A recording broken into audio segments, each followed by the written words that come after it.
ARAC. El estudio del activista, o Arling activista, también conocido como ARAC, forma parte del estudio obligatorio para los activistas del movimiento revolucionario filipino. El estudio incluye los 5 rayos de oro de Mao Zedong, junto con lecciones sobre estudio y análisis revolucionario, la línea de masas, el centralismo democrático y el sistema de comités. Todos estos textos son esenciales para estudiar y formar práctica revolucionaria. Prefacio. Esta es la segunda edición de Arling Activista, ARAC, Formación Militante. En esta edición hemos hecho algunos ajustes con respecto al índice anterior de las lecciones y algunas adiciones con respecto a la edición anterior. La colección de lecciones debe estudiarse en orden como un curso entero. Aún así, cada lección, si se necesita un repaso de esta, puede sostenerse por sí sola. El nuevo índice contiene los siguientes puntos. Lección 1. La actitud revolucionaria básica y los 5 rayos dorados. Lección 2. Formación revolucionaria y el análisis correcto. Lección 3. La línea de masas. Lección 4. Centralismo democrático y el sistema de comités. El contenido principal de la lección 1 son los 5 rayos dorados, ya que los artículos clásicos de Mao Zedong son el pilar fundamental de nuestros estudios sobre lo básico de la actitud revolucionaria.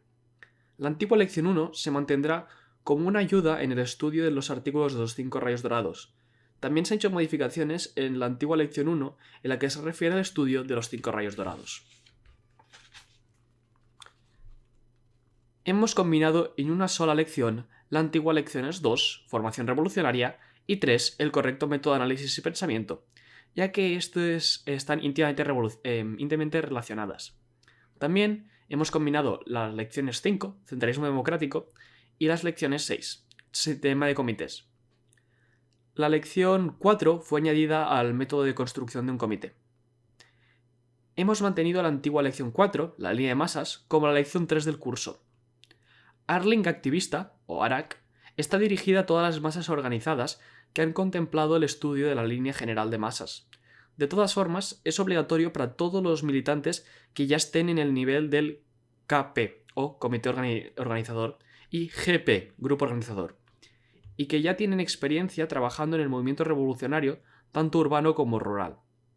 Es importante para construir una columna vertebral fuerte y un núcleo dirigente para las asociaciones revolucionarias y las organizaciones de masas. Otros cursos, como el de investigación social y trabajo de masas, así como otros cursos en el currículum PADEPA, puede estudiarse para completar este curso. Departamento Nacional de Estudio, Secretaría General, enero de 1999. Lección número 1. La actitud revolucionaria básica y los 5 rayos dorados.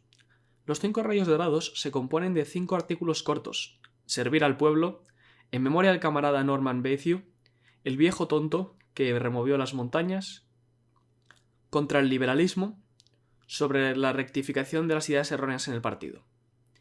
Estos artículos fueron escritos por el camarada Mao Zedong durante el periodo en el que el pueblo chino estaba llevando a cabo su revolución nacional democrática bajo el liderazgo del Partido Comunista Chino.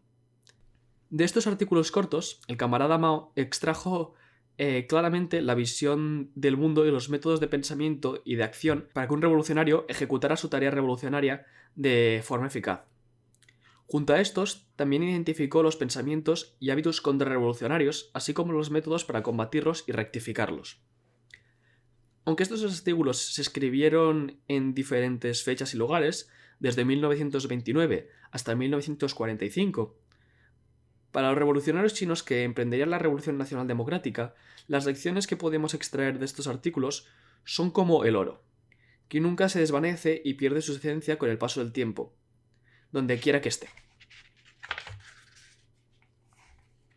Durante todo el periodo de lucha de las masas explotadas contra el imperialismo, el feudalismo y todo tipo de clases reaccionarias, los 5 rayos dorados sirven como una herramienta muy poderosa para todo aquel que quiera rehacerse, mejorar en la ejecución de las tareas, fortalecer la organización y avanzar en la revolución. Como revolucionarios filipinos debemos estudiar el espíritu y los objetivos de estos artículos. Los 5 rayos dorados deben ser leídos y estudiados continuamente, tanto de manera individual como colectiva.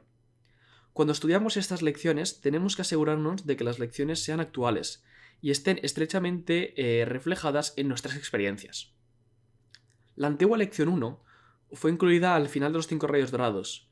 Esta modificada mediante la adición de una explicación de ciertas cuestiones y se han añadido algunas preguntas para dar más énfasis a otros puntos y asuntos relacionados a la actitud revolucionaria. Esto se puede usar como una guía de estudio a los artículos de Mao en los 5 rayos dorados.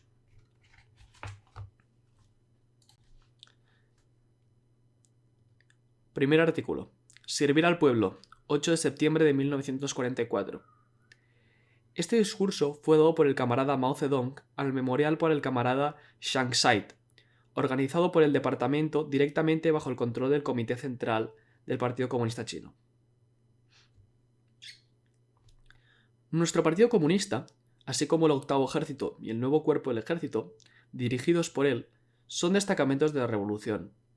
Estos destacamentos nuestros están totalmente dedicados a la liberación del pueblo y trabajan entremente por los intereses del pueblo.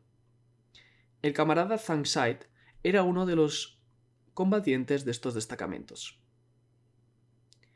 Todos los hombres han de morir, pero la muerte puede tener distintos significados. El antiguo escritor chino Sima Qin dijo: aunque la muerte llega a todos por igual, puede ser más pesada que las montañas Taishan o más ligeras que una pluma. Morir por los intereses del pueblo tiene más pesos que la montaña Tai.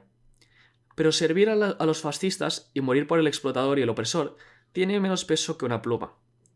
El camarada Chiang Kai-shek murió por los intereses del pueblo, y su muerte tiene sin duda más peso que la montaña Tai. Tememos que se nos enseñe y critiquen los defectos que tengamos. Cualquiera, sin importar quién, puede señalar nuestros defectos. Si tiene razón, los corregiremos. Si todo lo que propone beneficia al pueblo, actuaremos de acuerdo con ello. La idea de menos pero mejores tropas y una administración más simple fue formulada por el señor Li Dingmin, que no es miembro de nuestro partido. Hizo una buena sugerencia que beneficiaba al pueblo, y nosotros lo hemos adoptado. Si en aras de los intereses del pueblo persistimos en lo que es justo y corregimos lo que es erróneo, nuestros destacamentos prosperarán. Nosotros venimos de todos los rincones del país, y nos une un objetivo revolucionario común. Necesitamos que la inmensa mayoría del pueblo marche junto a nosotros en el camino hacia este objetivo. A día de hoy, dirigimos bases de apoyo con una población de 91 millones de personas. Pero esto no es suficiente. Para librar toda la nación se requiere más. En tiempos de dificultades debemos tener presentes nuestros éxitos, ver nuestras brillantes perspectivas y aumentar nuestro coraje. El pueblo chino está sufriendo. Es nuestro deber salvarlo y debemos luchar con energía y donde sea que haya una lucha. Ahí donde hay una lucha, habrá sacrificio y la muerte será algo común. Pero para nosotros, que tenemos la mente puesta en los intereses del pueblo y en el sufrimiento de la inmensa mayoría, morir por el pueblo es la muerte digna.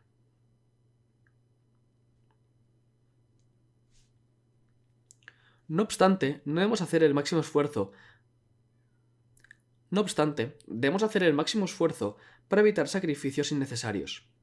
Nuestros cuadros deben preocuparse por cada soldado, y todos los que integran las filas revolucionarios deben cuidarse entre sí, quererse y adorarse mutuamente. De ahora en adelante, cuando muera alguien de nuestras filas que ha realizado un trabajo útil, sea soldado o cocinero, efectuaremos un funeral y un memorial en su honor. Cuando alguien muera en una aldea, dejad que se haga un memorial. De esta manera, expresamos nuestro pésame por el muerto y contribuimos a la unidad de todo el pueblo. Segundo artículo. El viejo tonto que removió las montañas. 11 de junio de 1945.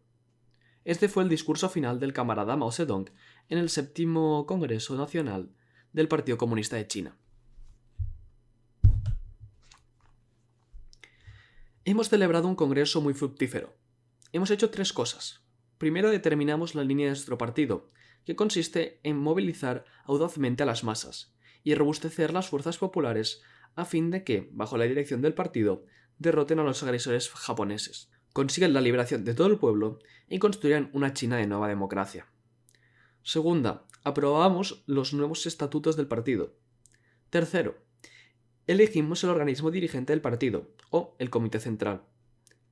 De ahora en adelante, nuestra tarea es dirigir a todo el partido en la aplicación de su línea. El nuestro ha sido un congreso de victoria, un congreso de unidad. Los delegados han formulado excelentes observaciones sobre los 3 informes. Muchos camaradas han hecho autocrítica, partiendo del afán de la unidad. Se ha logrado la unidad mediante la autocrítica. Este congreso ha sido un modelo de unidad, de autocrítica y de democracia interna en el partido. Clausurado el congreso, muchos camaradas regresan a sus puestos de trabajo o partirán para los diversos frentes de batalla. A donde quiera que vayan, camaradas, deben divulgar la línea del congreso y por intermedio de los militantes del partido, explicar a las grandes masas populares. Al divulgar la línea del congreso, nos proponemos influir a todo el partido y a todo el pueblo la convicción de que la revolución triunfará. Ante todo, debemos elevar la conciencia política de la vanguardia, de modo que sea resuelta. No tema ningún sacrificio y supera todas las dificultades para la conquista de la victoria. Pero esto no basta. También debemos despertar la conciencia política de las grandes masas populares de todo el país, para que, voluntariamente y en buen grado, luchen junto a nosotros para la victoria. Debemos influenciar a todo el pueblo la convicción de que China pertenece al pueblo chino, y no a los reaccionarios. Hay una antigua fábula llamada El viejo tonto que removió las montañas. Cuenta que hace mucho tiempo vivía en el norte de China un anciano conocido como el viejo tonto de las montañas del norte. Su casa miraba al sur, y frente a ella, construyendo el paso, se alzaban 2 grandes montañas, Taihang y Huanggu. El viejo tonto decidió llevar a sus hijos a remover con azadones las 2 montañas.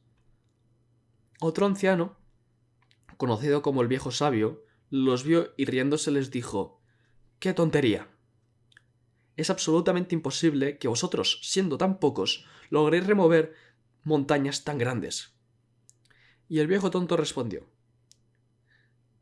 después que yo muera, seguirán mis hijos. Cuando ellos mueran, quedarán mis nietos, y luego sus hijos, y los hijos de sus hijos, y así indefinidamente.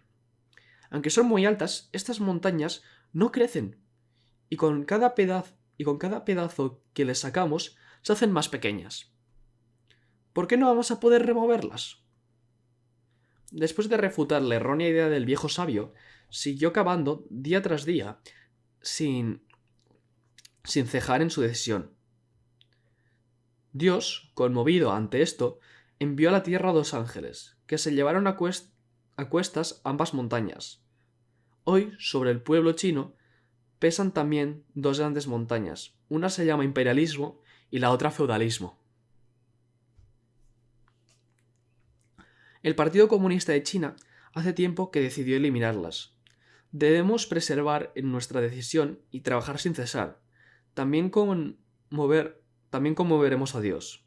Nuestro Dios no es otro que las masas populares de China. Si ellas se alzan y cavan junto con nosotros, ¿por qué no vamos a poder eliminar estas montañas? Ayer, durante una conversación con 2 norteamericanos que regresaban a su país, dije que el gobierno de Estados Unidos trata de socavar nuestra causa, y que eso no lo toleraremos. Nos oponemos a la política de ese gobierno de apoyar a Chiang Kai-shek contra los comunistas. Pero debemos establecer una distinción, primero, entre el pueblo y el gobierno de Estados Unidos, y segundo, dentro del gobierno, entre los que deciden la política y los funcionarios en general. Dije a estos 2 norteamericanos: comuniquen a los fabricantes de política de su gobierno que nosotros les prohibiremos entrar a las regiones liberadas, porque su política es apoyar a Chiang Kai-shek contra los comunistas. Y no les tenemos confianza. Pueden venir a las regiones liberadas si su propósito es combatir al Japón. Pero antes hay que llegar a un acuerdo. No les permitiremos andar donde se les antoje, dado que Patrick G. Hurley declaró públicamente que no habrá cooperación con el Partido Comunista de China. ¿Por qué desean ustedes venir a merodear en nuestras regiones liberadas? La política del gobierno yanqui de apoyar a Chiang Kai-shek contra los comunistas revela lo desenfadada que es la reacción norteamericana. Para esto, condenando al fracaso todo intento de los reaccionarios, chinos o extranjeros, de impedir la victoria de nuestro pueblo. La democracia construye la corriente principal en el mundo actual, mientras que la reacción antidemocrática es solo una contracorriente. Esta contracorriente reaccionaria intenta predominar sobre la corriente principal de independencia nacional y democracia popular, pero jamás pasará a ser la corriente principal. Actualmente existen aún en el viejo mundo tres grandes contradicciones que hace ya tiempo señaló Stalin. La primera, entre el proletariado y la burguesía, dentro de los países imperialistas. La segunda, entre las diversas potencias imperialistas. Y la tercera, entre los países coloniales y semicoloniales. Y las metrópolis imperiales. Estas contradicciones no solo siguen existiendo, sino que se han desarrollado tornándose más agudas y amplias. Y a consecuencias de su existencia y desarrollo, llegará el día que sea barrida la contradicción reaccionaria antisoviética, anticomunista y antidemocrática que todavía hoy existe. En estos momentos se celebran dos congresos en China. El sexto congreso del Kuomintang y el octavo congreso del Partido Comunista. Tienen objetivos diametralmente opuestos. Uno pretende aniquilar al Partido Comunista y demás fuerzas democráticas de China y así sumergir a nuestro país en las tinieblas. El otro aspira a la derrota del imperialismo japonés y sus lacayos. Las fuerzas feudales chinas construirán una China de nueva democracia y de esta manera conducirán nuestro país hacia la luz. Estas dos líneas luchan entre sí. Tenemos la firme convicción de que, dirigiendo al Partido Comunista de China y guiado por la línea de su séptimo congreso, el pueblo chino alcanzará la victoria total, mientras que la línea contrarrevolucionaria del Kuomintang fracasará. Tercer escrito, en memoria del camarada Norman Bethune, 21 de diciembre de 1939. El camarada Norman Bethune era miembro del Partido Comunista de Canadá. Tenía unos 50 años cuando, enviado por los partidos comunistas de Canadá y Estados Unidos, vino a China, recorriendo miles de kilómetros para ayudarnos en nuestra guerra de resistencia contra el Japón. Llegó a Yan'an en la primavera del año pasado. Después fue a trabajar en las montañas Waitai y, para afiliación nuestra, ofrendó la vida en su puesto de trabajo. ¿Qué espíritu impulsa a un extranjero a entregarse sin ningún móvil personal a la causa de la liberación del pueblo chino como la suya propia? El espíritu del internacionalismo, el espíritu del comunismo, que todos los comunistas chinos debemos asimilar. El leninismo enseña que la revolución mundial solo puede triunfar si el proletariado de todos los países capitalistas apoya la lucha.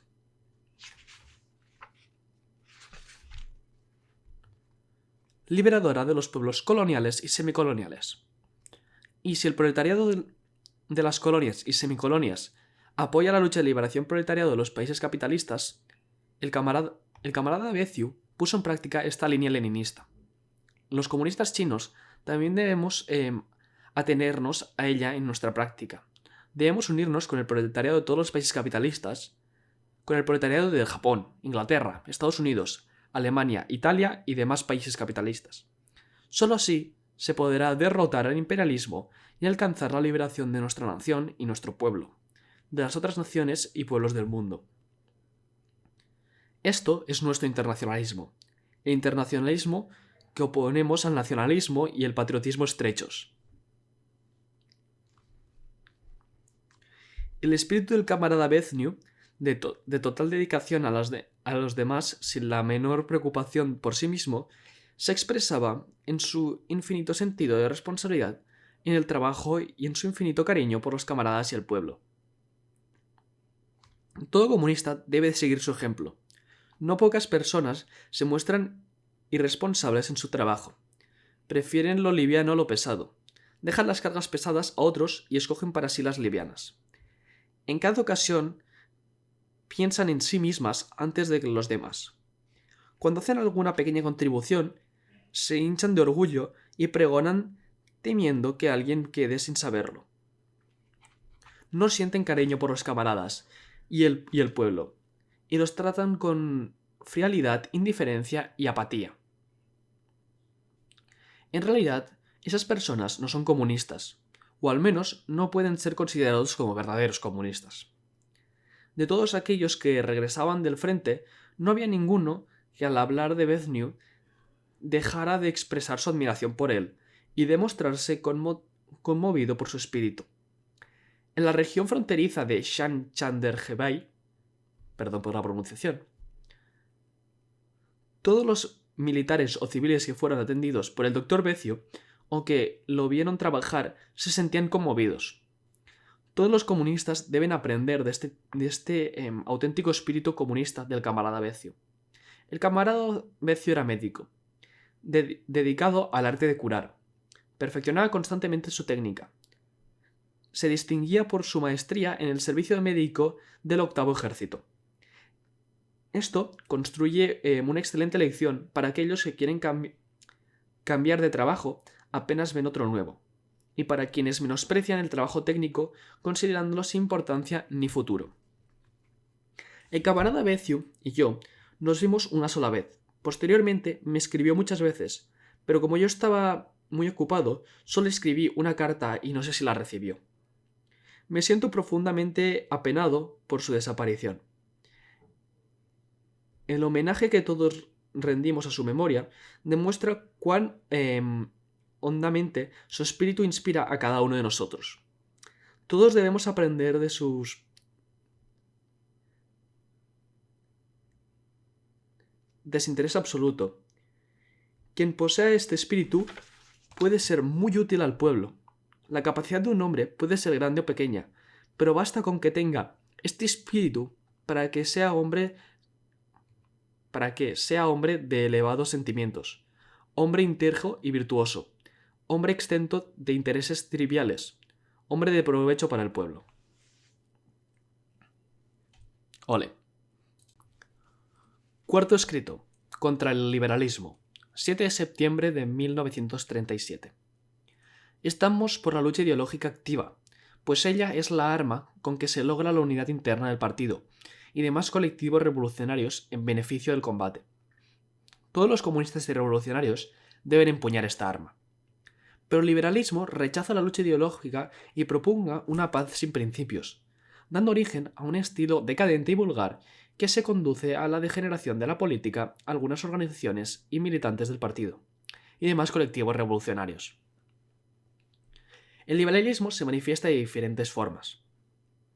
A sabiendas de que una persona está en un error, no sostener una discusión de principio con ella y dejar pasar las cosas para preservar la paz y la amistad porque se trata de un conocido, paisano, condisputo, amigo, íntimo, ser querido, viejo colega o viejo subordinado, o bien buscando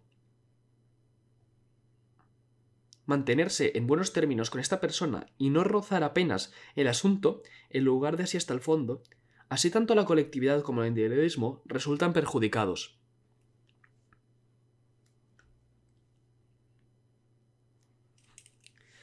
Este es el primer tipo de liberalismo.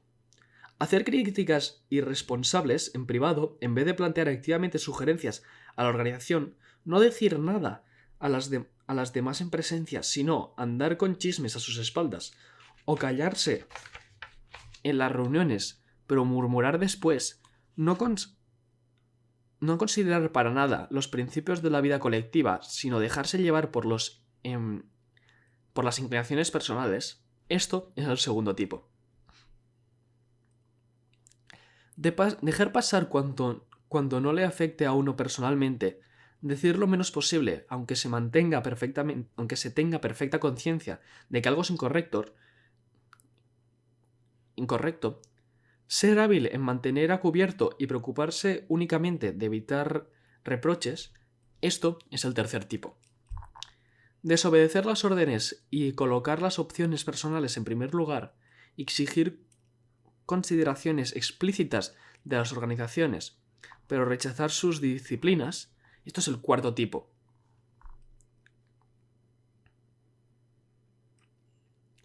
Entregarse a ataques personales, armar líos, desahogar rencores personales o buscar venganza, en vez de debatir los puntos de vista erróneos y luchar contra ellos en bien de la unidad, el progreso y el buen cumplimiento de trabajo, esto es el quinto tipo. Escuchar opiniones incorrectas y no refutarlas, e incluso escuchar expresiones contrarrevolucionarias y no informar sobre ellas, tomándolas tranquilamente como si nada hubiese pasado, esto es el sexto tipo. Al hallarse entre las masas, no hacer propaganda ni agitación, no hablar en sus reuniones, no investigar ni hacerles preguntas, sino permanecer indiferente a ellas, sin mostrar la menor preocupación por su bienestar, olvidado que es comunista y comportándose como una persona cualquiera, esto es el séptimo tipo.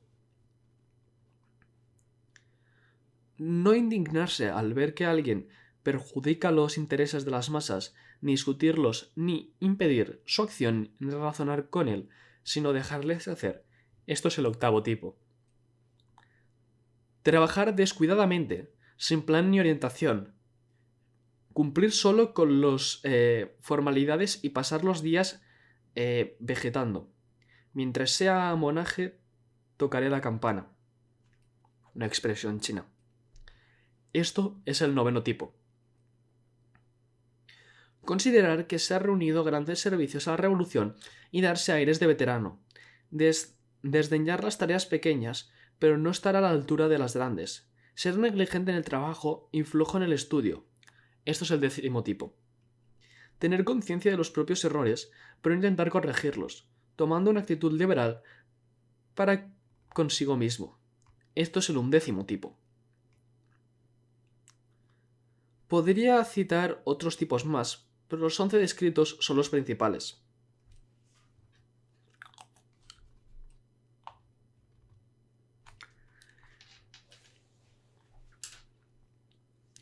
Todos son manifestaciones del liberalismo, en una colectividad revolucionaria.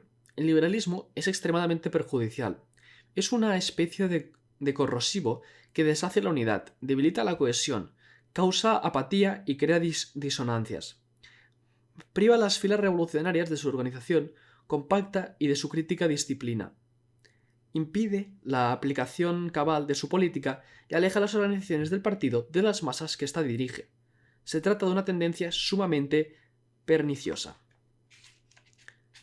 El liberalismo proviene del egoísmo de la pequeña burguesía. Este coloca los intereses personales en primer plano y regala los intereses de la revolución al segundo, generando así el liberalismo en los terrenos ideológicos, políticos y organizativos. Los adictos al liberalismo consideran los principios del marxismo como dogmas abstractos. Aprueban el marxismo, pero no están dispuestos a practicarlo o a practicarlo cabalmente. No están dispuestos a sustituir su liberalismo por el marxismo. Por el marxismo. Tienen su marxismo y también tienen su liberalismo. Hablan de marxismo, pero practican liberalismo. El marxismo es para los demás y el liberalismo es para ellos. Llevan ambos en su bagaje y se encuentran aplicando para uno y otro. Así es como funciona el cerebro de cierta gente. El liberalismo construye una manifestación de oportunismo y es radicalmente opuesto al marxismo. Es negativo y objetivamente hace el juego del enemigo. De ahí que éste se aljere si nuestras filas persiste el liberalismo. Por ser de tal naturaleza, no debe de haber lugar para el liberalismo en las filas revolucionarias. Debemos emplear el espíritu marxista, que es positivo para superar el liberalismo, que es negativo. El comunista debe ser sincero y franco, leal y activo, poner los intereses revolucionarios por encima de su propia vida y subordinar sus intereses personales a la revolución. En todo momento y lugar ha de adherirse a principios justos y luchar infatigablemente contra todas las ideas y acciones incorrectas, a fin de consolidar la vida colectiva del partido y el liderazgo de este con las masas. Ha de preocuparse más por el partido y las masas que por ningún individuo, y más por los demás que por sí mismo. Solo una persona así es digna de llamarse comunista. Todos los comunistas leales, francos, activos y honrados deben unirse para combatir las tendencias liberales que cierta gente tiene y encauzar a estos por el camino correcto. Y aquí una de nuestras tareas del frente ideológico. Quinto artículo, sobre la rectificación de las ideas erróneas en el partido. Resolución redactada por el camarada Mao Zedong para el 9º Congreso de la Organización del Partido en el 4º Cuerpo del Ejército Rojo. La formulación de las Fuerzas Armadas Populares de China ha sido un proceso difícil. El Ejército Rojo de China, llamado el Octavo Ejército y Nuevo 4º Cuerpo del Ejército, durante la Guerra de Resistencia contra el Japón y hoy el Ejército Popular de Liberación, nació el 1 de agosto de 1927, con el levantamiento de Nangchak en diciembre de 1929. Tenía ya más de 2 años de existencia. Durante este periodo, la organización del Partido Comunista en el Ejército Rojo aprendió mucho y acumuló una experiencia bastante rica en el curso de la lucha contra diversas ideas erróneas.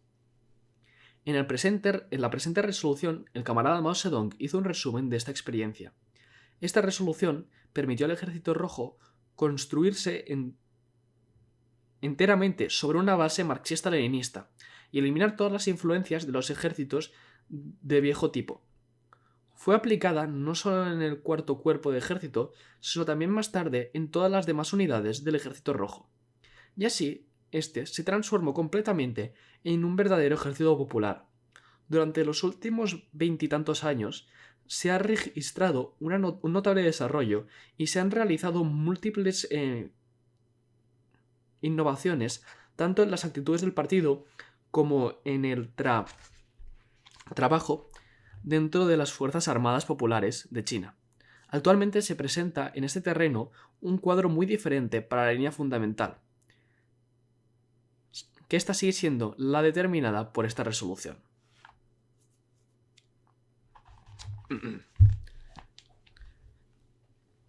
La resolución en cuestión. En la organización del Partido Comunista, en el 4º Cuerpo del Ejército Rojo, existen diversas ideas no proletarias, que obstaculizan en gran medida la aplicación de la línea correcta del partido. Si estas ideas no se corrigen definitivamente, será imposible que el 4º Cuerpo del Ejército se haga cargo de las tareas que le encomendamos a la gran lucha revolucionaria de China. Las distintas ideas incorrectas que existen en esta organización del partido tienen su origen, como es lógico, en el hecho de que la base de dicha organización esté compuesta en su gran mayoría, de campesinos y otros elementos procedentes de la pequeña burguesía.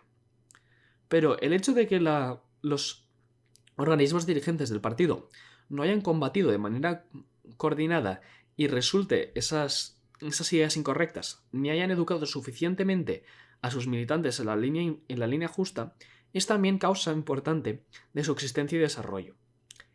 Este Congreso, de conformidad con el espíritu de la Carta de septiembre del Comité Central, señala aquí las manifestaciones de las ideas no proletarias en los organismos del partido y en el cuerpo del ejército, así como su origen y los métodos para rectificarlas y llamar a todos los camaradas a luchar para eliminarlas completamente. Sobre el punto de vista plenamente militar. El punto de vista puramente militar está muy desarrollado entre una parte de los camaradas del Ejército Rojo. Se manifiesta en los siguientes. Estos camaradas consideran los asuntos militares y políticos como opuestos entre sí. y se niega a reconocer que lo militar construye tan solo uno de los medios para cumplir las tareas políticas. Algunos van aún más lejos al afirmar que si lo militar marcha bien, lo político naturalmente marchará bien. Si lo militar no marcha bien, tampoco marchará bien lo político, concediendo así a los asuntos militares una posición rectora sobre la política. Piensan que el ejército rojo, a semejanza del ejército blanco, tiene una sola tarea, que es combatir. No comprenden que el ejército rojo de China es una organización armada que ejecuta las tareas políticas de la revolución, especialmente en el momento actual. El ejército rojo de ningún modo debe limitarse a combatir. Además de combatir para destruir las fuerzas militares del enemigo, debe tomar sobre sí otras importantes tareas, tales como hacer propaganda entre las masas, organizarlas, armarlas y ayudarles a establecer el poder revolucionario e incluso organizaciones del Partido Comunista. El ejército rojo no combate simplemente por combatir, sino para hacer propaganda entre las masas, organizarlas, armarlas y ayudarlas a establecer el poder revolucionario. Sin estos objetivos, combatir carece de sentido y el ejército rojo perderá su razón de existir. 3.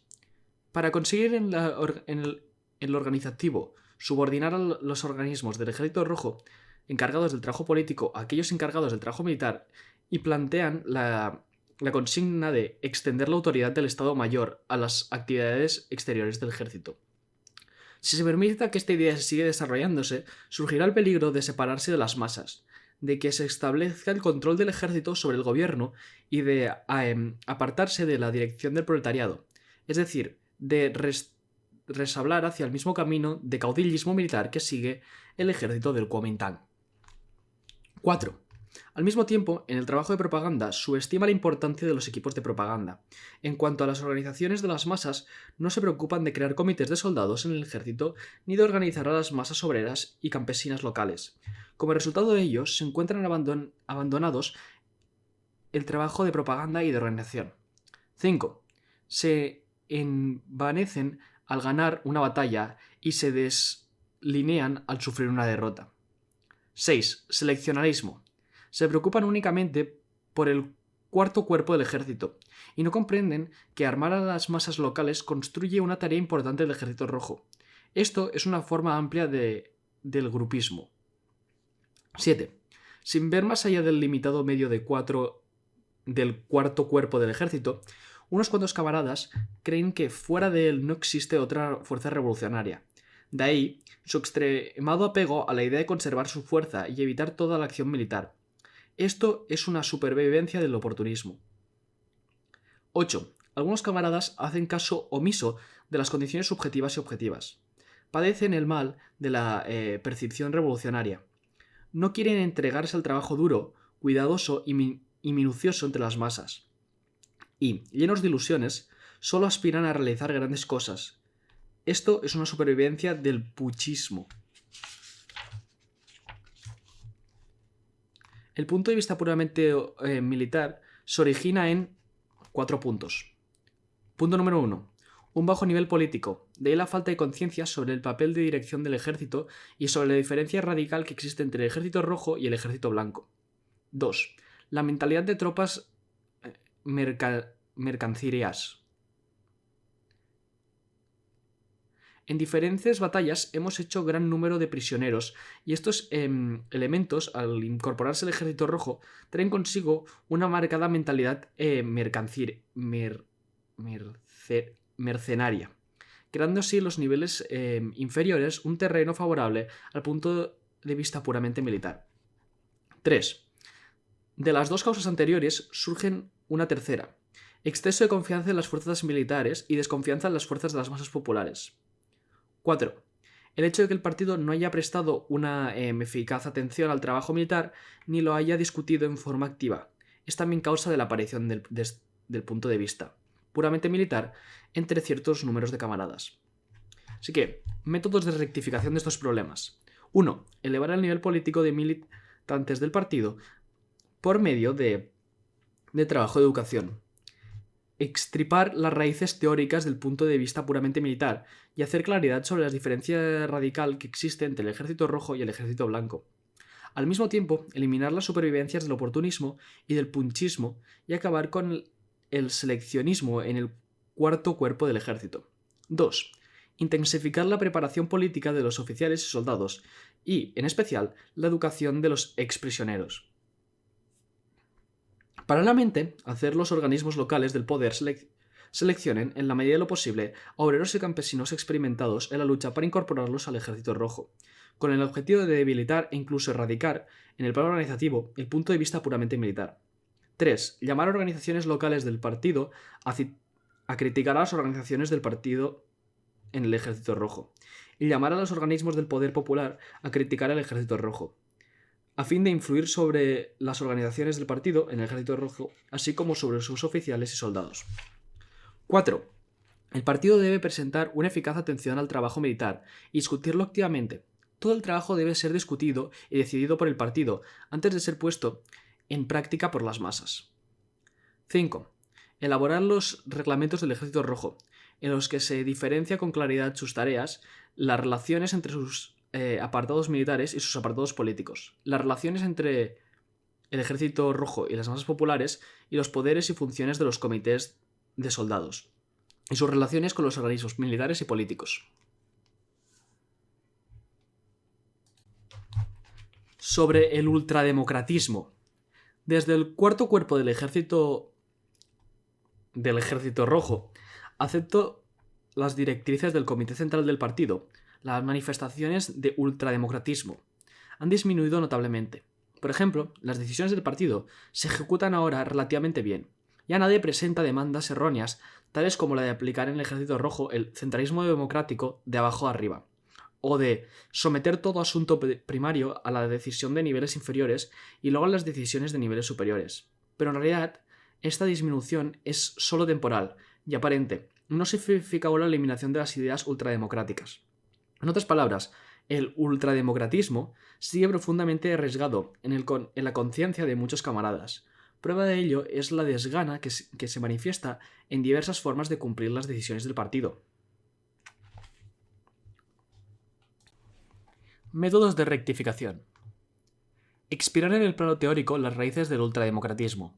Es preciso señalar, en primer lugar, que el peligro del ultrademocratismo consiste en perjudicar e incluso desintegrar por completo la organización del partido, y debilita e incluso destruye totalmente la capacidad combativa del mismo, imposibilitando para cumplir sus tareas en la lucha y causando, por consistente, la derrota de la revolución. En segundo lugar, hay que señalar que el origen del ultrademocratismo es la aversión individualista de la pequeña burguesía en la disciplina. Una vez introducida en el partido, esta aversión se traduce en las ideas ultrademocráticas en lo político y lo organizativo, ideas absolutamente incompatibles con las tareas de la lucha del proletariado. 2. Aplica rigurosamente en el plano organizativo la democracia bajo una dirección centralizada. Eso se realiza conforme a las siguientes normas. A.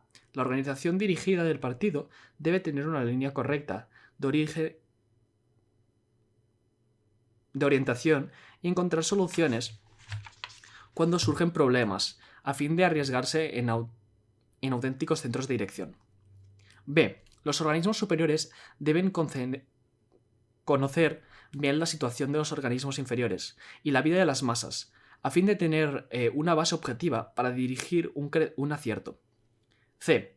Ningún organismo del partido, cualquiera que sea su nivel, debe resolver los problemas a la ligera. Toda decisión, una vez adoptada, debe ponerse en práctica con firmeza. D. Cualquier decisión de alguna importancia de los organismos superiores del partido debe ser transmitida, como antes, a los organismos inferiores y a los militantes de base del partido. El método para hacerlo es celebrar reuniones de militantes o asambleas de célula o incluso reuniones generales de los militantes del partido en una columna, cuando las circunstancias lo permitan, y designar camaradas para que presenten informes en dichas reuniones.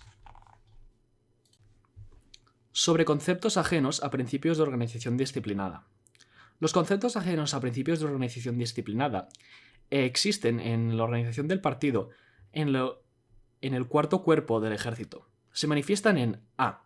La subordinación de la minoría a la mayoría. Por ejemplo, cuando la minoría ve rechazada una posición suya, no pone en práctica con sinceridad la decisión del partido. Métodos de rectificación. Número 1. En las reuniones, estimular la participación a expresar plenamente sus opiniones. Aclarar lo justo y lo erróneo en toda cuestión en controversia. Y no tolerar ni la conclinación ni la negligencia. Si la cuestión no logra resolverse en una reunión, puede ser discutida en otra, siempre que ello no afecte al trabajo, a fin de llegar a una conclusión clara. 2. La disciplina del partido exige, entre otras cosas, que la minoría se someta a la mayoría. Si la opinión de la minoría ha sido rechazada, ésta debe apoyar la decisión aprobada por la mayoría. Si lo estima necesario, puede volver a presentar el asunto en la reunión siguiente para su consideración. Pero en ningún modo debe actuar en contra de la decisión ya adoptada. B. Críticas que no observan los principios de organización. Número 1. La crítica dentro del partido es una arma para fortalecer sus organizaciones y aumentar su capacidad de combate, pero en la organización del partido, en el Ejército Rojo, la crítica a veces adquiere otro carácter, se convierte en un ataque personal. A consecuencia de ello, son perjudicados tanto los individuos como la organización del partido. Esto no es una manifestación de individualismo pequeño burgués. El método de rectificación es de ayudar a los militantes del partido a comprender que la crítica tiene otro objetivo que aumentar la capacidad de combate del partido a fin de lograr la victoria en la lucha de clases, y que no debe ser utilizado como instrumento para hacer ataques personales. Número 2. Muchos militantes del partido no hacen sus críticas dentro del partido, sino fuera de él. Esto se explica porque los militantes en general aún no entienden la importancia de la organización del partido, sus reuniones, consejos, etc. Y creen que la crítica hecha fuera de la organización no difiere en nada de la realidad dentro de ella. El método de rectificación es educar a los militantes para que se den cuenta de la importancia de la organización del partido y comprendan que toda crítica a sus comités o a los camaradas debe hacerse en las reuniones del partido. Sobre el igualitarismo absoluto. En ciertos momentos, el igualitarismo absoluto ha tomado proporciones muy serias en el Ejército Rojo. He aquí algunos ejemplos, en los que atañe a las asignaciones por soldados heridos. Hay quienes objetan la diferenciación entre casos graves y leves y reclaman la misma suma para todos. Si un oficial va a caballo, no lo consideran como algo necesario para el cumplimiento de sus deberes, sino como signo de desigualdad. Exigen una distribución absolutamente igual de las provisiones y se oponen a ciertas cesiones en circunstancias especiales. Reciben un poco más que las otras. En el acero del arroz exigen que todo el mundo lleve la misma carga, sean niños o adultos, sean débiles o fuertes. Reclaman igualdad en las asignaciones de alojamientos y llegan hasta regañar porque el Estado Mayor ocupa una habitación algo más amplia. Pretenden una distribución igual de tareas y se muestran renuentes a hacer un poco más que los demás. Sucede incluso que cuando hay 2 heridos y una sola camilla, prefieren no llevar a ninguno antes que llevar a uno solo.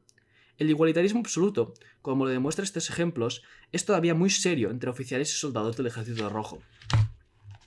Al igual que el ultrademocratismo, en el plano político, el igualitarismo absoluto es producto de la economía artesana y de la pequeña economía campesina. La única diferencia consiste en que uno se manifiesta en la vida política y el otro en la vida material. Sé que los métodos de rectificación es preciso señalar no solo que antes de la abolición del capitalismo el igualitarismo absoluto es una simple ilusión de campesinos y pequeños propietarios, sino que, además, la igualdad absoluta no podrá existir incluso bajo el socialismo, ya que los bienes materiales están distribuidos entonces conforme al principio de cada cual según su capacidad, a cada cual según su trabajo, y de acuerdo con las exigencias del trabajo, la distribución de los bienes materiales entre el personal del Ejército Rojo debe ser más o menos nivelada, como en el caso de igualdad paga para oficiales y soldados, porque así lo requiere las circunstancias actuales de nuestra lucha. Pero el irrazonable igualitarismo absoluto debe ser combatido, porque no responde a las necesidades de la lucha, y porque, de lo contrario, lo entorpece. Sobre el subjetivismo. Existe alto grado de subjetivismo entre ciertos números de militantes del partido, lo cual perjudica gravemente al análisis de la situación política y la orientación del trabajo, pues el análisis subjetivista de la situación política y la orientación subjetivista del trabajo conducen inevitablemente al oportunismo, el putichismo y la crítica subjetivista, las habladurías infundadas y la sospecha mutua dentro del partido engendra a menudo disputas sin principios y mina su organización. Con relación a la crítica en el seno del partido, es preciso mencionar otro punto. Al hacer críticas, algunos camaradas pasan por alto las cuestiones importantes y limitan su atención a las mezquinas. No comprenden que la tarea política de la crítica es indicar los errores políticos y de organización, por lo que respete a los defectos personales, a menos que estén vinculados a errores políticos o de organización, no hay que censurarlos demasiado, para no asumir a los camaradas en el desconcierto. Además, si este tipo de crítica se desarrolla, la atención de militares del partido se concentra exclusivamente en los defectos de poca importancia, y todos se volverán tímidos y cautelosos, y olvidarán las tareas políticas del partido, lo que implica un grave peligro. Métodos de rectificación. Principalmente, educar a los militantes del partido de modo que un espíritu político y científico impregne su pensamiento y la vida interna del partido. A fin de alcanzar este objetivo, es preciso enseñar a los militantes el método marxista-leninista en el análisis de la situación política y la aplicación de las fuerzas de clase en vez de analizar y apreciar de forma subjetivista. Orientar la atención de los militantes del partido hacia las investigaciones y estudios socioeconómicos, para que, sobre esas bases, determinen las tácticas de lucha y los métodos de trabajo. Hacer comprender a los camaradas que, sin investigar las condiciones reales, creen el pozo y la ilusión del putevichismo. Y, punto 3, evitar el subjetivismo, los juicios abiertos y triviales en la crítica dentro del partido. Toda afirmación debe fundarse en hechos y toda crítica debe tener sentido político. Sobre el individualismo. Las tendencias individualistas en las organizaciones del Ejército Rojo se manifiestan como sigue. Número 1. Espíritu vengativo. Algunos camaradas, al ser criticados dentro del partido por camaradas soldados, buscan oportunidades de vengarse fuera de él. Golpear e insultar es uno de los medios de venganza a los que recurren. También buscan desquite dentro del partido. Tú me has criticado en esta reunión, en la próxima hallaré la manera de que me las pagues. Semejante espíritu vengativo, nacido exclusivamente de consideraciones personales, pasa por encima de los intereses de clase y de partido en su conjunto. No está dirigido contra las clases enemigas, sino contra personas de nuestras propias filas. Es una especie de corrosivo que debilita las organizaciones y su capacidad de combate. Número 2. Grupismo. Algunos camaradas solo se preocupan por los intereses de un pequeño grupo y hacen caso omiso a los intereses generales. Aunque, en apariencia, esta actitud no está movida por intereses personales. Implica en la realidad el más estrecho individualismo y tiene un fuerte efecto corrosivo y centrífugo en el grupismo. El grupismo ha estado siempre muy difundido en el Ejército Rojo. Esta situación ha mejorado ahora gracias a las críticas, pero aún quedan remanentes y se requieren nuevos esfuerzos para superarlos. 3. Mentalidad mercenaria. Algunos camaradas no comprenden que el partido y el Ejército Rojo a los que pertenecen son instrumentos para realizar las tareas de la revolución. No comprenden que ellos mismos son protagonistas de la revolución y se sienten responsables solo ante sus superiores y no ante las causas revolucionarias. Esta mentalidad mercenaria y pasiva hacia la revolución es también una manifestación del individualismo. La existencia de tal mentalidad explica por qué no tenemos muchos militantes que dediquen incondicionalmente todas sus fuerzas a la revolución. Si no se elimina esta mentalidad, no podrá aumentar el número de militantes y la pesada carga de la revolución seguirá sobre los hombros de unos pocos, con gran prejuicio para nuestra lucha. 4. Búsqueda de vida cómoda. En el Ejército Rojo existen no pocas personas cuyo individualismo se manifiesta en un anhelo de comodidades. Siempre expresan que su unidad marche a las grandes ciudades. Quieren allí no trabajar, sino pasarlo bien. Lo que más les desagrada es trabajar en las zonas rurales, donde la vida es dura. Número 5. Pasiva en el trabajo. Algunos camaradas adoptan una actitud pasiva y dejan de trabajar apenas algo va en contra de sus deseos. Esto se debe principalmente a que nuestra labor de educación es insuficiente, pero a veces se debe también a la forma inadecuada en la que algunos dirigentes resuelven los problemas, asignan las tareas o aplican los medios disciplinarios. Número 6. El deseo de abandonar el ejército. Ve un aumento en el número de personas que solicitan retirarse del ejército rojo para pasar al trabajo local. Esto no se debe exclusivamente a razones de carácter personal, sino también a los siguientes. 1. Condiciones materiales de vida demasiado penosas en el ejército rojo. 2. Cansancio, producido por la larga lucha. 3. Forma inadecuada en que algunos dirigentes revelan los problemas, asignan las tareas o aplican los medios de disciplina. Métodos de rectificación. En primer lugar, intensificar el trabajo de educación a fin de superar ideológicamente el individualismo. Luego, resolver los problemas, asignar las tareas y aplicar las medidas disciplinarias de forma adecuada. Además, esforzarse para mejorar las condiciones materiales de vida del ejército rojo y aprovechar todas las oportunidades posibles para el descanso y la reorganización. En nuestro trabajo de educación debemos explicar que, por su origen social, el individualismo es un reflejo dentro del partido de las ideas pequeño-burguesas y burguesas. Sobre la mentalidad de insurrectos errantes. La mentalidad de insurrectos errantes en el plano político ha surgido en el ejército rojo, debido a la existencia en el país de una enorme masa de vagabundos, especialmente en las provincias del sur, y la incorporación de un gran número de estos elementos al ejército rojo. Esta mentalidad se manifiesta como siguiente. 1. Algunas personas no están dispuestas a emprender la ardua tarea de crear bases de apoyo y establecer el poder popular para ampliar nuestra influencia política, sino que pretenden ampliar solo mediante acciones guerrilleras errantes.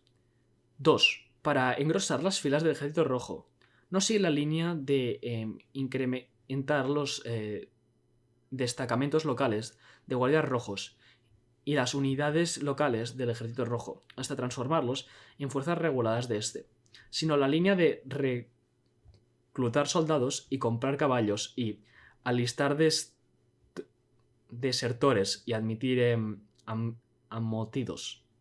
3. No tienen paciencia para luchar arduamente junto a las masas y solo desean ir a las grandes ciudades para convivir y beber a sus anchas. Todas estas manifestaciones de mentalidad de insurrectos errantes estorban enormemente el cumplimiento de las justas tareas del ejército rojo. Por eso, la eliminación de esta mentalidad es un importante objetivo en la lucha ideológica dentro de la organización del partido, el ejército rojo. Hay que comprender que en las condiciones actuales ya es inadmisible actuar al estilo de los insurrectos errantes tipo Huan Chao y Ling Zuan. Métodos de rectificación. Número 1.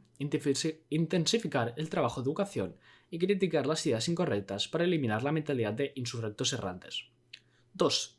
Intensificar entre las unidades básicas del Ejército Rojo y entre los prisioneros recién incorporados la labor educativa para combatir el espíritu de vagabundo.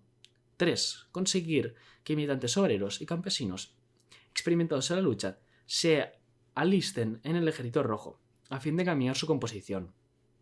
4. Crear nuevas unidades del Ejército Rojo entre las masas de obreros y campesinos empeñadas en la lucha.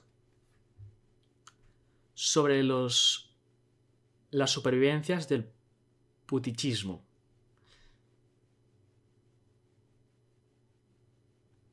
En las organizaciones del Partido del Ejército Rojo ya se ha combatido el puchismo, pero insuficientemente. Por consiguiente, existen todavía vestigios del putichismo en el Ejército Rojo. Sus manifestaciones son las actitudes a ciegas, sin tener en cuenta las condiciones subjetivas y objetivas. 2. La política incompleta e irresuelta de nuestra política para las ciudades. 3. El relajamiento de la disciplina militar, especialmente en momentos de derrota. 4. El incendio de casas que algunas unidades todavía cometen. Y 5. El fusilamiento de desertores y la aplicación de castigos corporales, prácticas de carácter putichista. El putichismo es por su origen social una combinación de ideología lumpenproletaria y pequeño burguesa. Métodos de rectificación. Eliminar la ideología. 2. Corregir el comportamiento putichista mediante la adopción de reglamentos y medidas políticas apropiadas.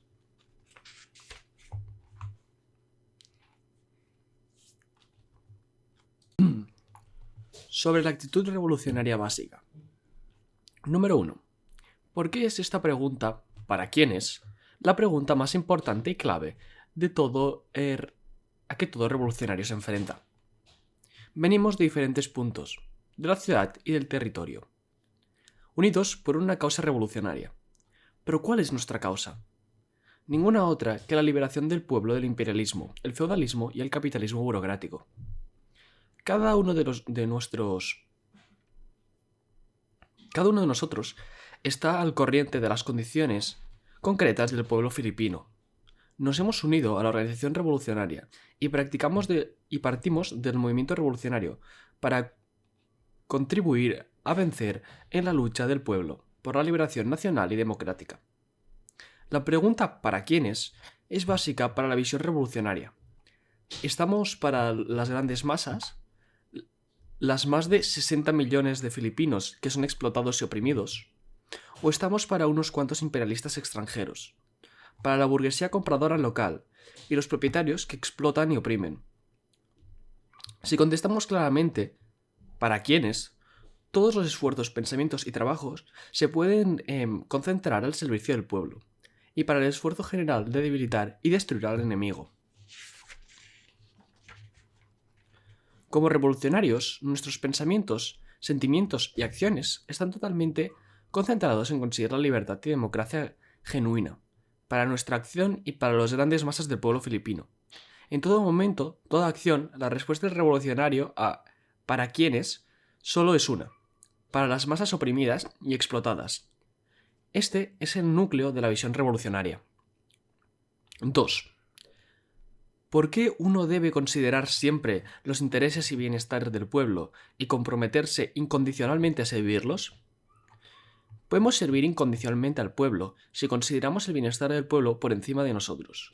Si sentimos el sufrimiento de la inmensa mayoría en nuestro corazón y creemos un desprecio profundo hacia los enemigos del pueblo.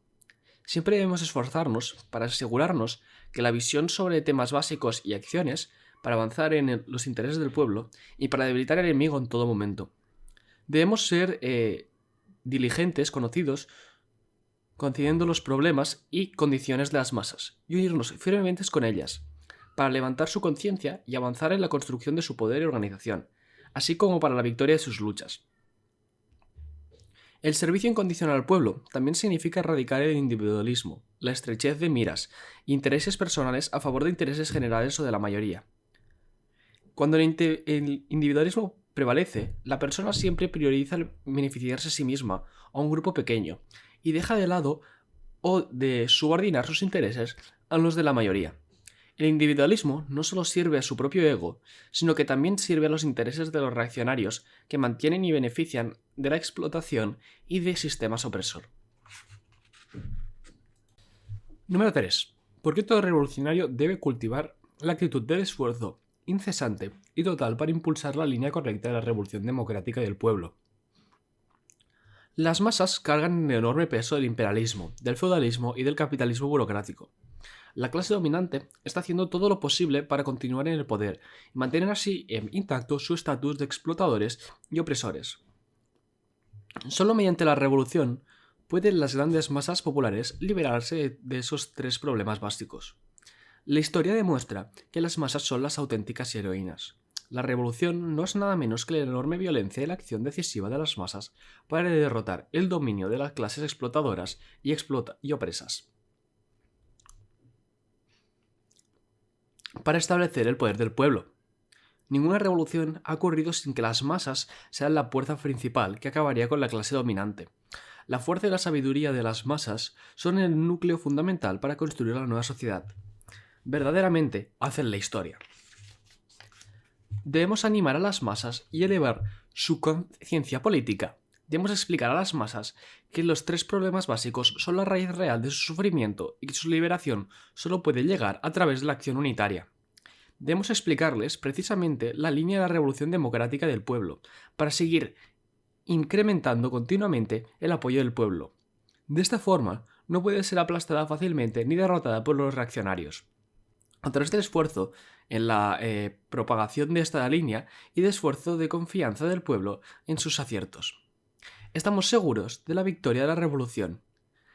Este es el camino mediante el cual despertamos de la vieja sociedad y ponemos las masas de nuestro lado para que ellas participen y en todo lo que puedan para la liberación del pueblo de estos tres problemas básicos. Sin importar cómo de grandes y fuertes sea el enemigo, se verán sobrepasados por el poder de la unidad del pueblo. Debemos unir y construir sin parar la fuerza de la revolución democrática del pueblo hasta la victoria. Este es el mensaje clave del artículo, el viejo tonto que removió las montañas. 4. ¿Por qué los revolucionarios nos debemos remodelar? Como revolucionarios tenemos el deber de concentrar nuestras mentes, emociones y acciones en los intereses básicos del pueblo filipino. Pero seguimos teniendo ideas, hábitos y prácticas generalizadas en la sociedad podrida actual. Creemos en una sociedad dominada por opresores y explotadores. Hasta ahora seguimos influenciados continuamente por las podridas ideas de la sociedad actual. Pero por lo que es el deber de todo revolucionario, remodelarse. Nos cambiamos a nosotros mismos mediante la actividad revolucionaria y la lucha consistente contra las ideas, hábitos y comportamientos erróneos, mediante la continuación de las tareas revolucionarias y ser siempre cautos con respecto a nuestras propias debilidades y errores. Podemos modelarnos a nosotros mismos en la niebla de la tormenta de la lucha contra el enemigo del pueblo filipino. Nos haremos más fuertes, superaremos nuestras debilidades y seremos más correctos y más eficientes haciendo avanzar la revolución. Remodelaremos a nosotros mismos. No es cuestión de unas pocas horas o días, es una lucha larga y compleja.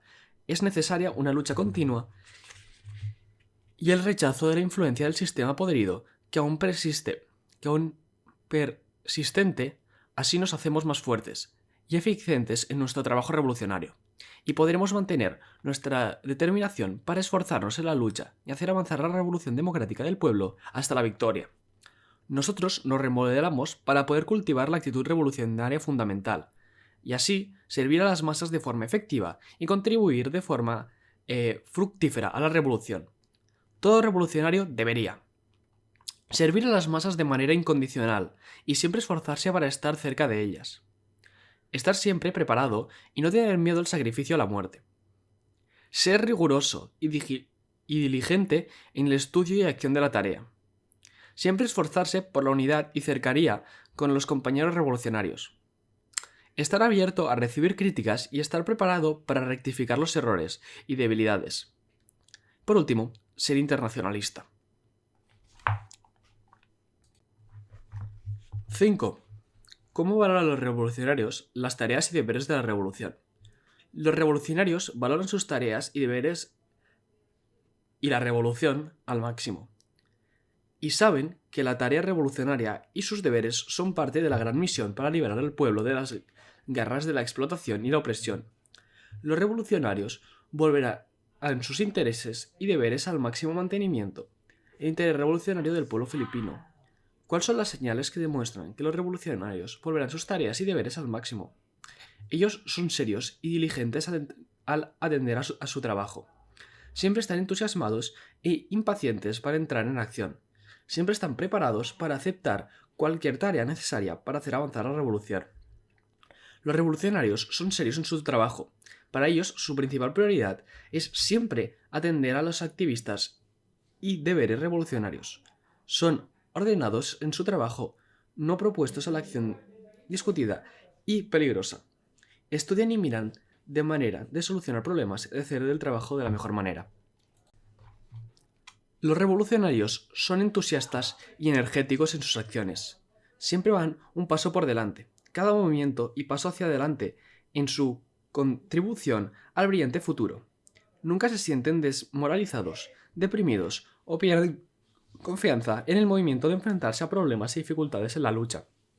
Siempre mantienen un espíritu militante y luchador alto. toman ventaja de cualquier oportunidad para avanzar en la lucha. El revolucionario tiene la marca de iniciativa. Está llenos de iniciativa, no solo para llevar a cabo sus propias tareas y deberes, sino también cualquier otro problema que vean y sean capaces de resolver. Los revolucionarios están siempre preparados para llevar a cabo sus tareas y deberes. Aceptan toda tarea directamente, sin medir la dificultad o el sacrificio necesario para llevarlo a cabo. No escogen el trabajo porque no buscan fama o lo que más les conviene. 6. ¿Cuál es la visión correcta frente a las adversidades, el sacrificio y la muerte? Los revolucionarios han reconocido que las adversidades, el sacrificio y la muerte son una parte inevitable de la liberación del pueblo. Es una parte natural de la lucha violenta entre el pueblo y las clases dominantes. También es una parte natural de la revolución para expulsar el dominio imperialista de los Estados Unidos, el feudalismo y el capitalismo burocrático. No solo son naturales, son necesarias para luchar por y para proteger los intereses del pueblo y de la revolución. Son necesarias para eliminar la opresión y la explotación y para establecer una sociedad genuinamente libre y democrática. El revolucionario está siempre listo para enfrentarse a las adversidades, para hacer sacrificios e incluso morir en la lucha. El sacrificio revolucionario es importante porque sirve el triunfo de la revolución.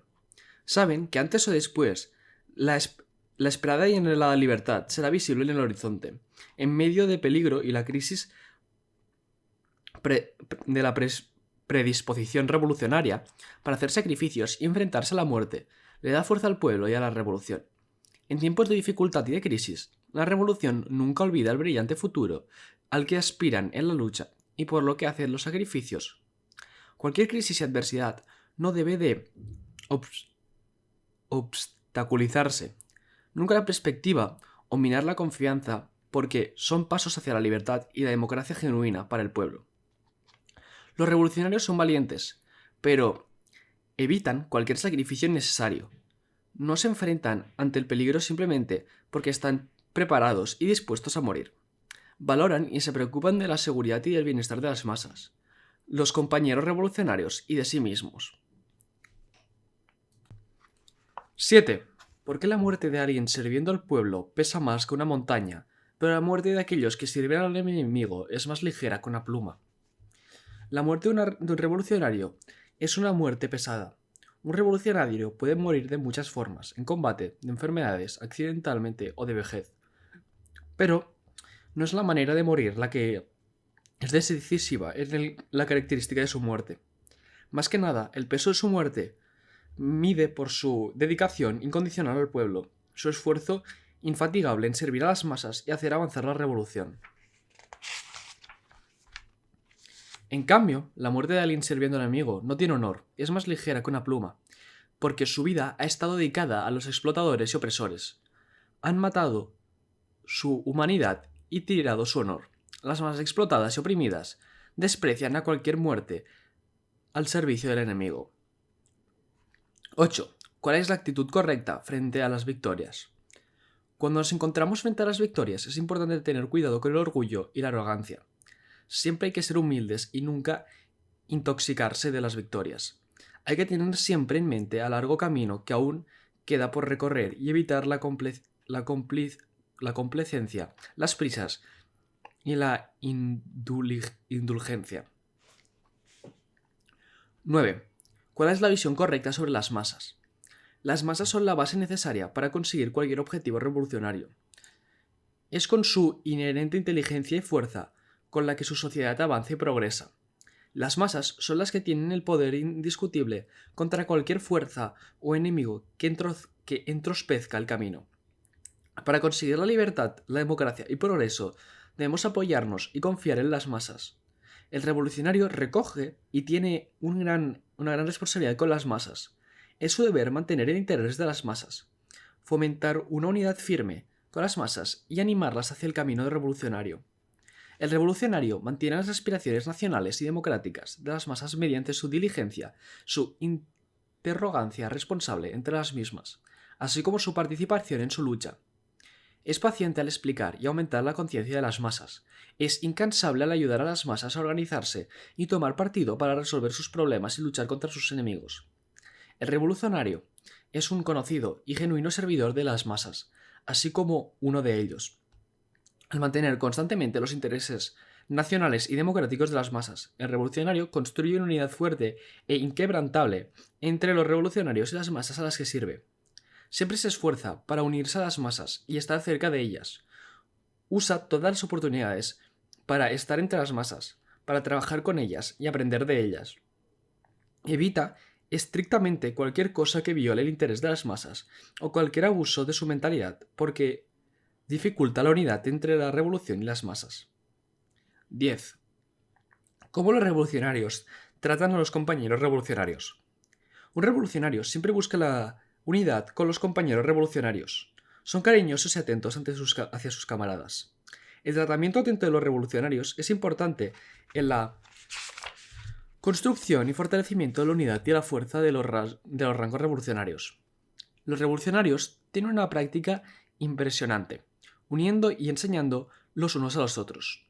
Un revolucionario siempre se unirá a sus camaradas, aunque no se conozcan demasiado bien, o aunque no comparten las mismas opiniones, o con ellos que han cometido errores, pero están dispuestos a rectificar. Un malentendido insignificante puede apartarse a un lado fácilmente, o puede superarse porque el revolucionario siempre le da importancia a la unidad. Su conocimiento de las condiciones de sus camaradas y su esfuerzo por trabajar y convertirse en mejores revolucionarios es siempre una prioridad. Un revolucionario es atento y cariñoso hacia sus camaradas. Siempre intenta ayudarles a cumplir sus deberes y tareas. Ayuda a resolver sus problemas, incluso las personales. Ayuda y da apoyo a sus camaradas para que se forjen en ellos mismos en la lucha. Los problemas y las alergias de los camaradas son los problemas y las alergias de los revolucionarios. 11. ¿Cuál es la visión correcta sobre la crítica y la autocrítica? Las debilidades y defectos son ocurrencias comunes en el camino de la revolución. Muchas veces son el resultado de la falta de experiencia o productos del pensamiento equivocados y atributos indeseados que aún están con nosotros. Aún así, el revolucionario siempre está preparado para superarlos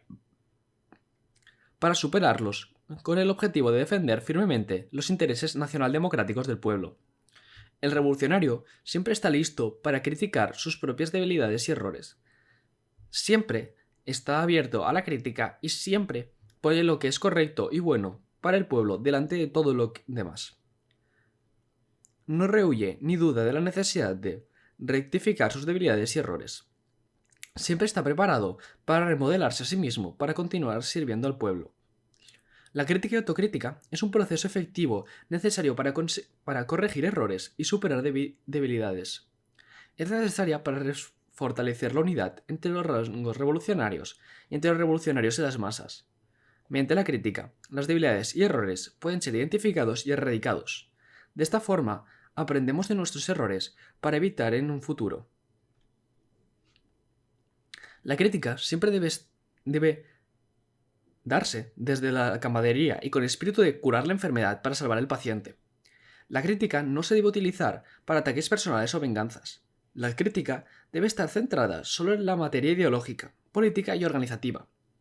La crítica y autocrítica deben llevarse a cabo regularmente. Se asegura así que nuestro trabajo está siempre analizado, se mejora continuamente, se mantiene y fortalece la unidad y siempre estamos unidos y cerca de las masas. 12. ¿Qué es el internacionalismo? En la actual etapa del imperialismo, los pueblos de varias naciones del mundo también están sufriendo sin cesar la opresión y explotación por parte de los imperialistas. Es muy importante, pues, para la unidad y la cooperación de los pueblos de diferentes países luchar contra el imperialismo y la reacción. Esto es el internacionalismo. Es nuestro deber como revolucionarios filipinos liberar a nuestro país del imperialismo estadounidense, del feudalismo y del capitalismo burocrático. Los avances de la Revolución Filipina, especialmente su victoria, ayuda a debilitar el imperialismo en todo el mundo, así como ayuda a hacer avanzar la lucha de los pueblos de otros países. Al mismo tiempo, los pueblos de otros países que también luchan contra el imperialismo y la reacción nos ayudan a nosotros.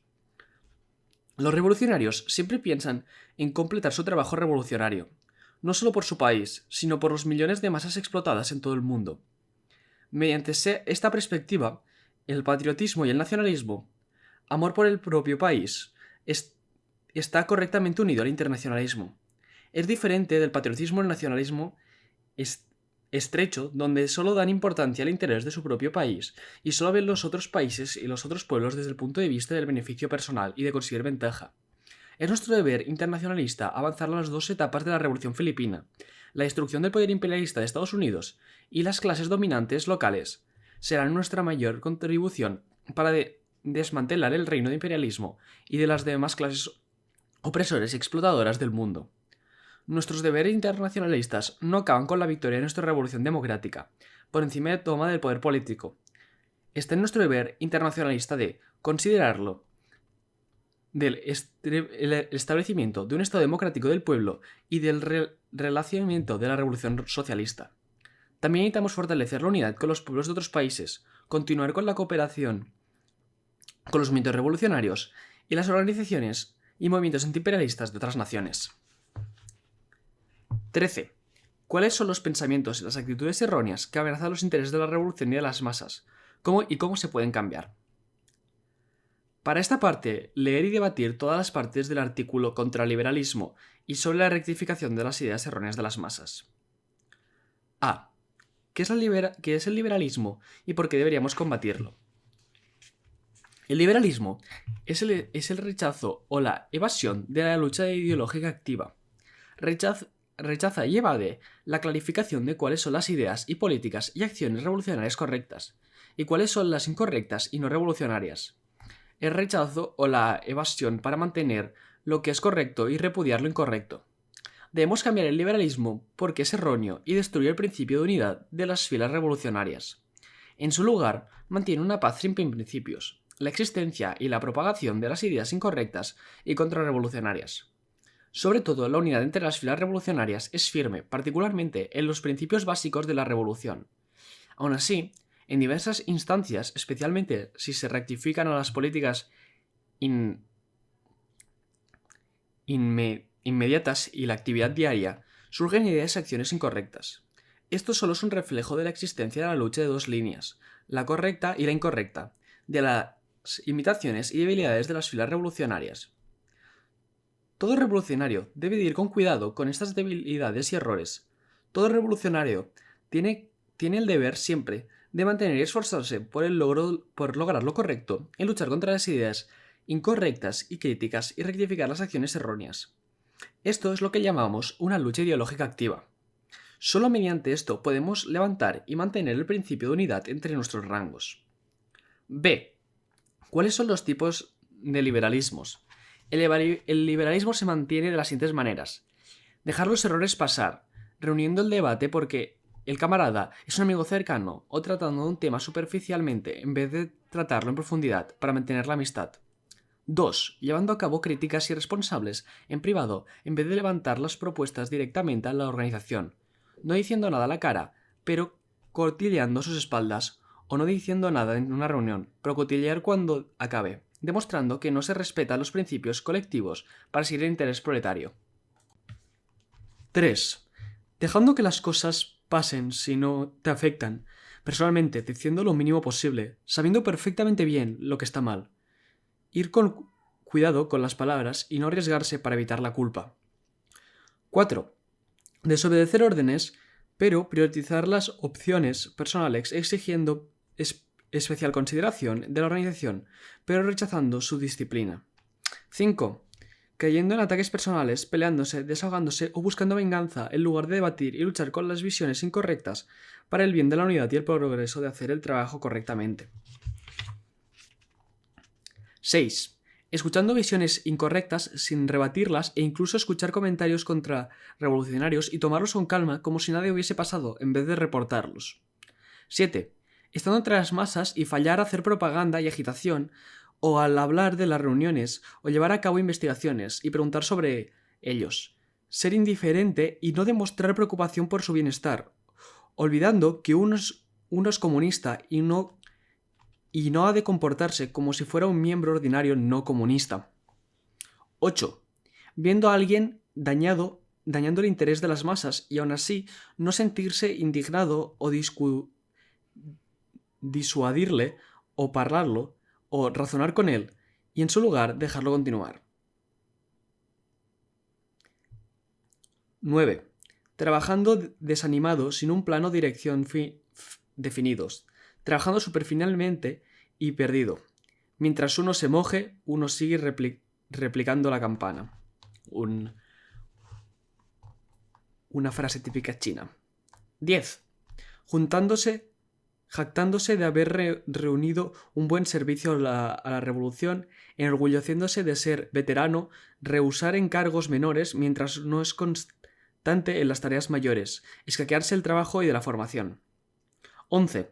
Siendo consciente de los errores de uno mismo y aún así no intentar resolverlo, tomando una actitud liberal hacia uno mismo. C. ¿Cómo combato el liberalismo? Como el óxido, el liberalismo debe ser rascado hasta lo más profundo. Como la mala hierba, solo se puede combatir sacándola de raíz. El liberalismo está arriesgado en el egoísmo, en ponerse a uno mismo por encima del bienestar de la revolución y del interés de la mayoría. Es la raíz del rechazo de la lucha ideológica activa. Como ejemplo del liberalismo, rechazar la lucha ideológica nace del deseo de mantener la paz, aunque no sea ejemplar. Normalmente, este es el deseo no solo consciente a no querer hacer daño a los otros, sino que también se ejerce para evitar hacerse daño a sí mismo. Yo no te criticaré, así que no me molestes.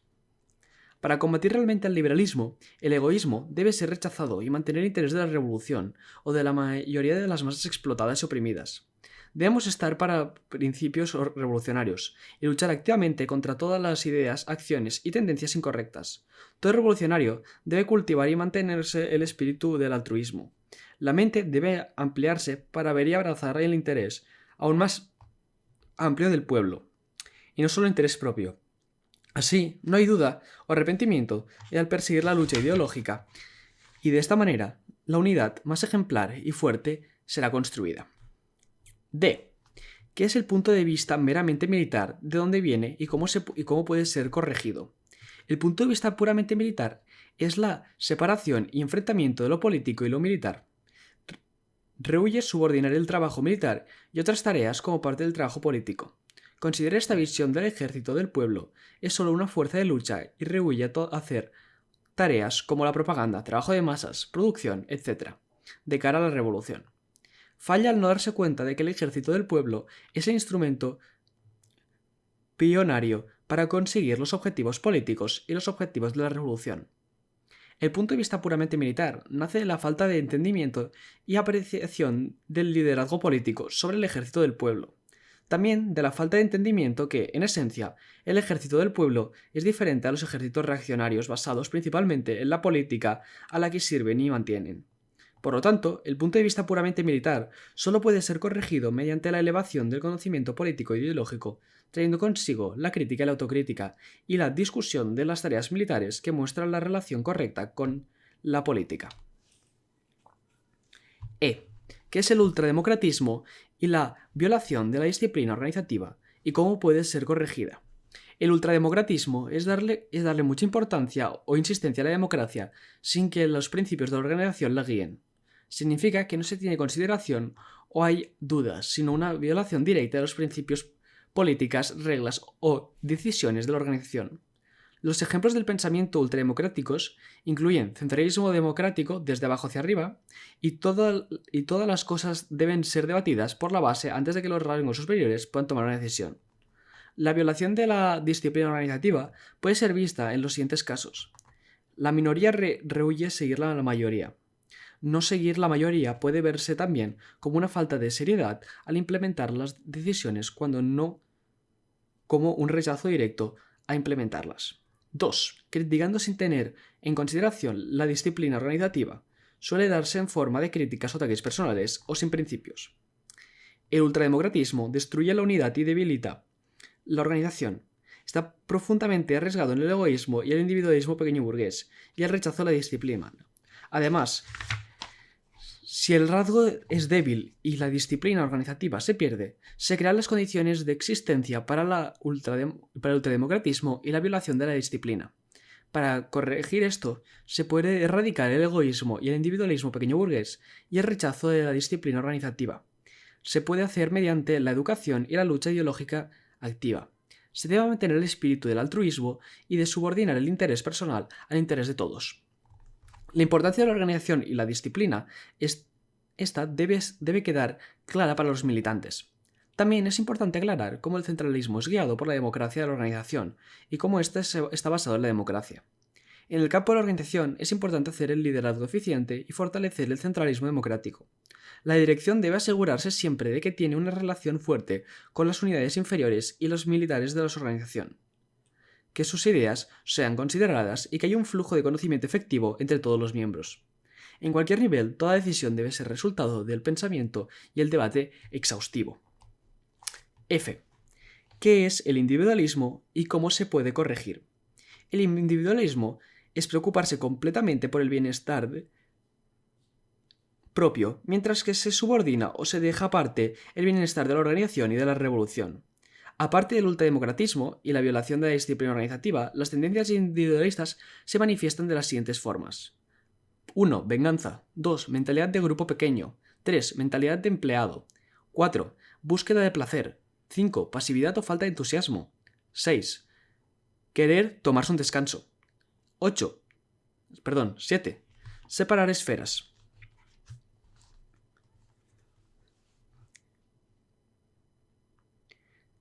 Vale, aquí hay una pequeña nota. Esto ya no es del audiolibro, sino que hay una pequeña nota para entender más lo de separar esferas. Esta expresión inglesa, separate kingdoms, hace referencia a la separación de esferas personales y políticas, haciendo así los problemas personales de los camaradas no sean caso del resto del grupo, sino del individuo. En particular, se puede entender la situación como los problemas entre mi pareja y yo solo nos conciernen a nosotros, o estos son tus problemas, así que no quiero saber nada de ellos. Continuando con el audiolibro.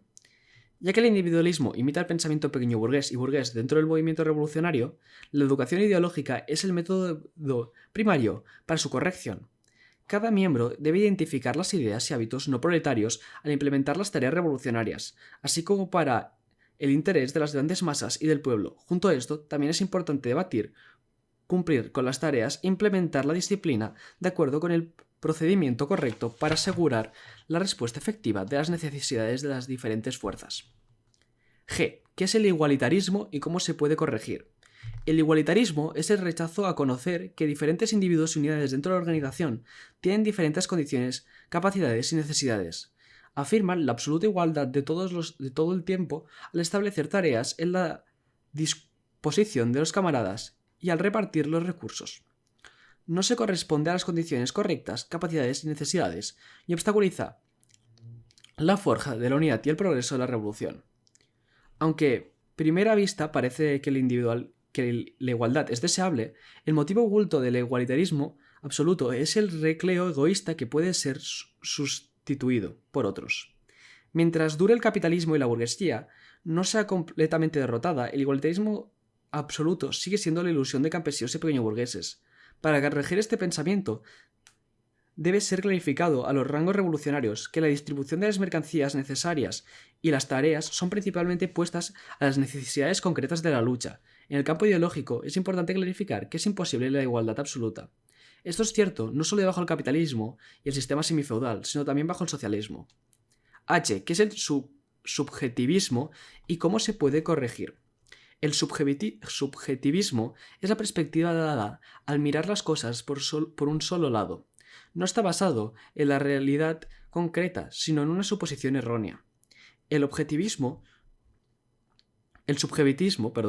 llega a las conclusiones incluso sin investigar. El subjetivismo es tener un análisis erróneo y llegar a conclusiones erróneas. El subjetivismo es la falta de investigación y el análisis erróneo. Todo esto es como un resultado de las políticas y decisiones erróneas.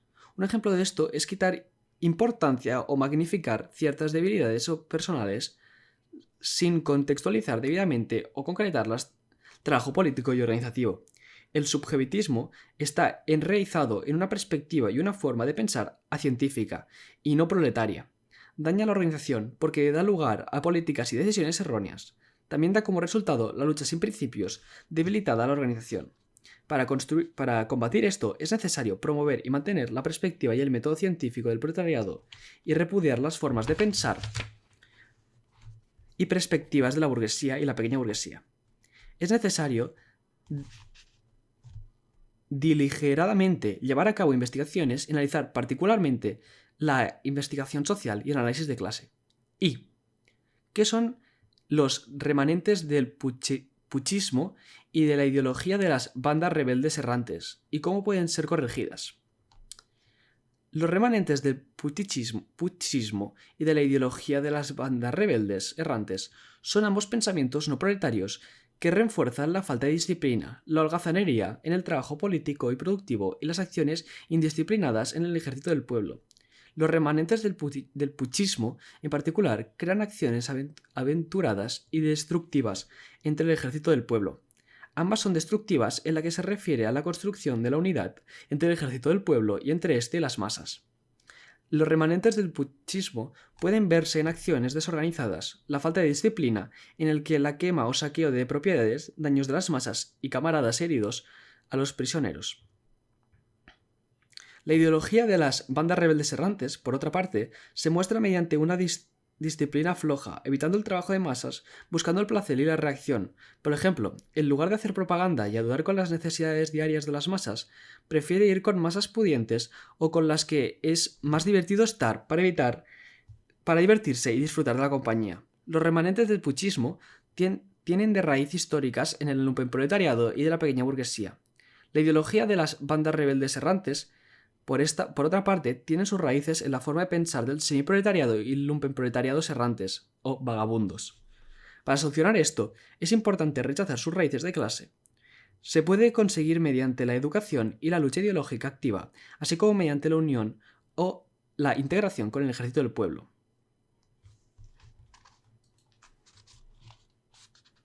¿Cuáles son los otros pensamientos erróneos que pueden ser citados de acuerdo con nuestras propias experiencias y cómo podemos combatirlos? Fin de la primera lección.